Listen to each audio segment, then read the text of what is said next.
네, 보신 대로 경기도 법과 사적 유형 혐의로 추가 기소된 이재명 대표의 첫 반응인데, 자, 김종욱 행정관님, 브라질 룰라 대통령을 비유했습니다. 룰라 대통령이 1, 2심 유죄받고 대법원에서 최종 무죄 받고서 대통령이 다시 되지 않습니까?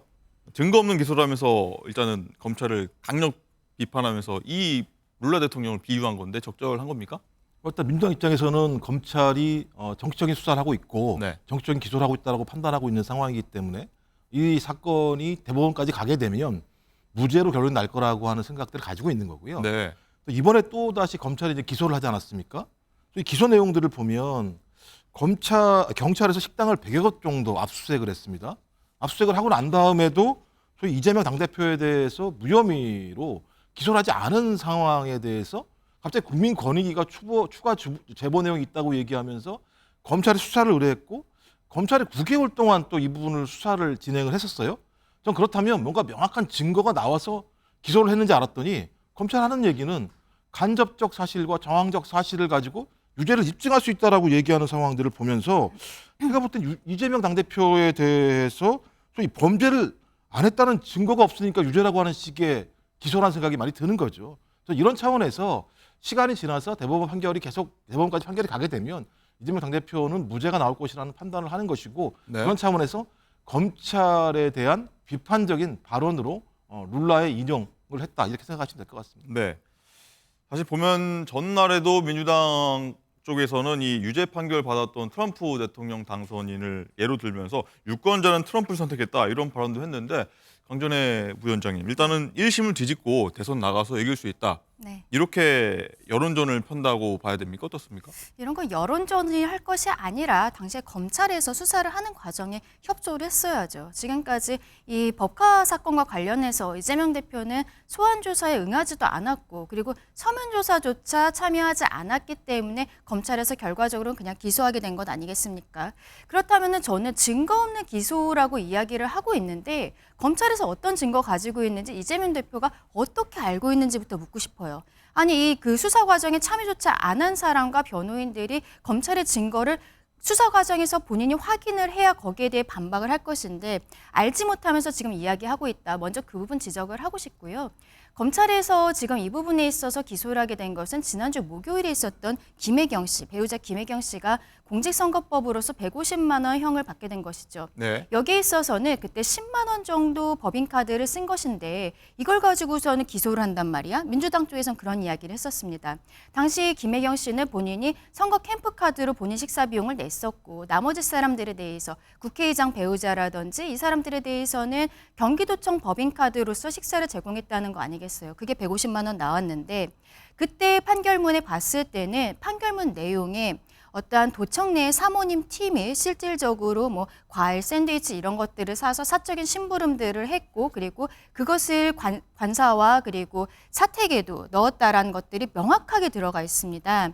결국은 이제 검찰에서는 이 판결이 나올 때까지 기다렸던 것으로 보여요. 이 판결에서는 법인카드를 쓴 것이 10만 원 정도에 불과한 부분이었지만 이게 나머지 부분들에 있어서 법인카드로서 첫 번째 나온 판결이었거든요. 네. 그런데 지금 증거 없는 기소다라고 이야기한 것은 앞뒤가 맞지 않는 것이고 제네시스 차량의 경우에도 그 지금 1억 원이 넘는 이 유용 금액 중에서 제일 비율이 큰 게 6천만 원 정도의 제네시스 차량이거든요. 이재명 대표는 공직을 갖고 있기 때문에 재산 신고를 합니다. 뉴 체어맨 차량을 2006년식을 가지고 있다라고 계속적으로 신고를 하고 있는데 네. 그런데 경기도청에 들어간 이후에 제네시스 차량을 구입을 하고 이 차량을 아파트 그 딱지까지 붙여서 주차를 해놨다는 거 아니겠습니까? 그리고 허위로 운행일지를 기록했다는 거 이런 것들이 이미 다 증거로 나왔다라는 것이죠. 그리고 마지막으로 공익제보자 조명현 씨가 등장을 하면서 이 사건이 더욱 크게 그리고 명확하게 검찰에서 증거를 잡은 것으로 보입니다. 조명현 씨 입장에서는 본인이 도의 예산으로서 사적인 물품들을 구입을 해서 집에 배달을 했다. 그리고 그 과정에 있어서 도청 사무관 배 씨와의 통화 그리고 텔레그램 같은 것을 전부 제출했잖아요. 그리고 그것이 우리 시청자분들께서도 지난 대선 과정 막판에 이걸 다 봤던 부분 아니겠습니까? 이런 명확한 증거들이 있는데 본인이 검찰 수사 과정에 있어서 전혀 협조도 하지 않은 상태에서 증거 없는 기소다라고 이야기하는 것은 정말로 여론전을 하고 있다. 오히려 이런 것들은 수사기관과 법원에 가서 명확히 본인이 밝힐 일이다라고 말씀드리고 싶습니다. 알겠습니다. 긴 말씀 들었습니다. 자, 그런가 하면요. 이 한 토론회에서 있었던 이재명 대표의 이 축사 발언도 논란이 되고 있습니다. 이 대표가 이 현행 선거법이 선거운동을 지나치게 제약한다면서 공직선거법 개정 필요성을 언급을 했는데 지난주 이 선거법 1심 유죄 판결을 받은 이 대표의 발언은 좀 부적절하다. 이런 논란이 일고 있죠. 자, 관련 지적 저희가 한번 듣고 오도록 하겠습니다. 이재명 대표가 말하는 선거법 개정이 허위사실 공표죄에 대한 개정을 포함하는 것입니까? 그렇다면 약물 복용이 적발된 운동선수가 도핑 테스트를 폐지해야 한다라고 주장하는 것과 다를 바 없습니다. 도핑 테스트를 폐지해야 한다는 운동선수가 있다면 영구 퇴출감이고 그런 선수가 주전으로 뛰는 팀이 있다면 해체가 답입니다. 본인이 공직선거법 위반으로 지금 1심 유죄 판결을 받았습니다. 그러자마자 지금 선거법 개정 또 너무 선거법이 엄격하다 이런 말씀하시는 건 지금 때가 아니다 이렇게 생각합니다. 예, 이런 이재명 대표의 어떤 발언에 대해서 여당의 이런 비판들이 나왔는데 김종욱 행정관님, 어쨌든 이런 여당의 비판에 민주당은 이 선거 이전에 작성한 원고다, 거짓 선동을다라고 하면서 좀 반박을 했는데 이재명 대표 입장에서는 어떤 거를 얘기하고 싶었던 겁니까? 하여튼 아니, 저는 시점이 좀 애매합니다. 아니, 저는 기본적으로요. 뭐 이게 예를 들면 재판의 판결 이전에 했건 이후 했건 저게 이게 왜 문제인지 잘 모르겠어요. 아니 제가 볼 때 용산과 대통령실은 입틀막을 잘하더니 이제 국민의힘까지 입틀막을 하려고 얘기해요. 아니 국회의원이 무죄 추정의 원칙에 의해서 재판이 진행되는 과정에서 그 이전에 공직선거법 자체가 현행 어떤 선거운동 과정에 많은 제약을 주고 있기 때문에 국민들의 알 권리나 아주 건강한 토론 자체가 벌어지지 않고 있는 것이 현실이고 이 부분에 대해서 무슨 예를 들면 야당 의원이 주최한 게 아니라 여야 함께 의원들이 개최를 해서 네. 공직선거법을 어떻게 개정할 것인가에 대한 내용을 갖다 얘기한 거고 거기다 서면 축사로 간 내용이에요. 그럼 제가 볼 땐 여당 의원들도 봤을 거 아닙니까? 그럼 요청을 하시죠. 빼라고. 다 확인하신 내용들이라는 생각이 들고 또 하나는 허위사실 유포 같은 경우 우리나라야 상당히 예를 들면 이것을 높은 수준에서 제약을 하고 있고 처벌을 하고 있습니다만 미국이나 유럽 같은 경우는 자유재량권에 맡기는 형태들이 되게 많이 있어요. 네. 그렇다면 거기는 그것을 맡기고 있는가 토론을 해봐야겠죠. 그다음에 대법원 판례도 마찬가지입니다. 소위 이런 예를 들면 제약사항 같은 경우는 예외적으로만 제약을 해야 된다. 규제는 예외적이어야 된다라는 판례들이 나와 있어요. 그럼 이런 내용에 대해서 입법을 하고 있는 국회 창문에서 논의를 진행하는 거는 상식적인 거잖아요. 그것이 재판 판결과 무슨 상관이 있겠습니까?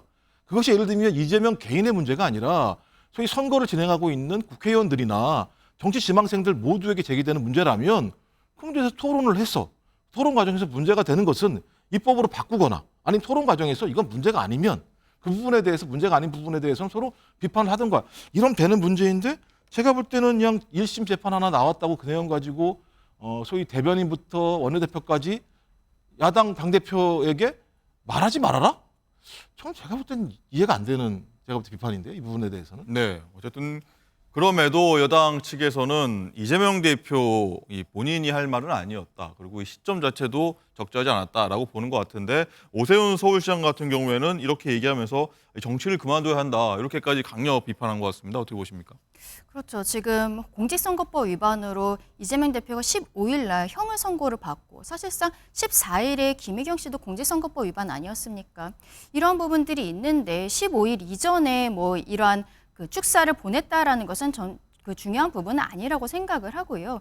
이재명 대표가 결과적으로 형을 선고를 받는 데 있어서 무죄가 나오든 뭐 100만 원 이하가 나오든 100만 원 이상이 나오든 간에 이런 식으로 본인과 관련이 있는 부분의 법 조항의 개정에 대해서 정확하게 이야기를 하는 것을 굉장히 저는 맞지 않다라고 말씀을 드리고 싶습니다. 그리고 허위사실 공표에 있어서는 이미 어느 정도 좀 확대된 부분들이 있어요. 그게 과거에 김만배 씨가 대법원에 뭐 이발을 한다고 그러면서 왔다 갔다 하면서 권순일 전 대법관을 포섭한 것이 아니냐 그러면서 이재명 대표가 당시에 경기도지사 시절에도 허위사실 공표로 대법원까지 올라간 사건에 있어서 항소심까지 이미 당선 무효형이 나왔는데 권순일 대법관이 그때 어떤 TV 토론회에서 이야기할 때 즉흥적으로 답변한 것에 대해서는 죄를 묻지 않겠다라는 말을 하지 않았습니까? 그러면서 그런 판례가 형성이 되었고 그 부분들도 분명히 저는 나중에 다시 한번 짚어줘야 되는 판례다. 법조계에서는 의아하다고 생각했던 부분들이 있거든요. 이러한 것들이 이미 본인이 공직선거법상의 허위사실 공표와 관련해서 연결이 되어 있는 사건이 과거에도 있었는데 이번에 형을 받기 직전에 이러한 이야기들을 써서 축사라고 보냈다라는 것은 정치인으로서 본인이 거대 야당의 수장으로서 입법 폭주, 헌법 위에 있다라는 것을 보여주는 글이 아니었나라고 생각합니다. 예, 알겠습니다.